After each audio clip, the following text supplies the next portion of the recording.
There are three basic forms of government: by the one, by the few, and by the many. But they each have a good side and they each have a bad side. The good side of the one is monarchy. The bad side of the one is tyranny. The good side of the few is aristocracy. The bad side of the few is oligarchy. The good side of the many is republic. The bad side is he called it democracy, by the way. But just so you know, it is mob rule. So we shouldn't You're saying the United States today is a state of mob rule? Did I understand you correctly? We have mob rule in the United States to a large extent. You should be very clear. We had a mob attack our Capitol led by the President of the United States. That's mob rule. That's pure populism. That worried Aristotle a lot when he wrote in 330 BC that we would have populists like Donald Trump or Boris Johnson or many others. But the attempt at mob rule was repulsed. And what? In the end.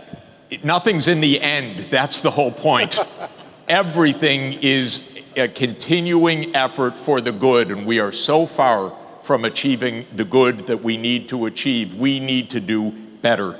But my point is the following. We should not judge simplistically another social system, even another political system, by simplistic categories. I never did as philosopher.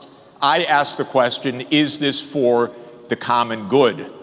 One thing about China that I would like to emphasize, China went from 80% extreme poverty in 1980 to no extreme poverty 40 years later. It is the most successful economic development in history. It learned a lot from Korea, by the way. It learned a lot from Japan. It learned a lot from the neighbors. It's extraordinarily successful. Life expectancy rose enormously. Education rose enormously. Quality of life rose enormously. Hunger fell completely. This is an accomplishment. We should take joy in China's accomplishment, not fear from it. We should congratulate China for its good works, and we should sit down and understand each other, because there is so much common interest, but we don't even talk to each other. We point fingers. We say they're on the other side of the divide. We don't want to talk. The first bit of wisdom, to go back to Socrates, is to talk. Thank you. And that's what we need to do.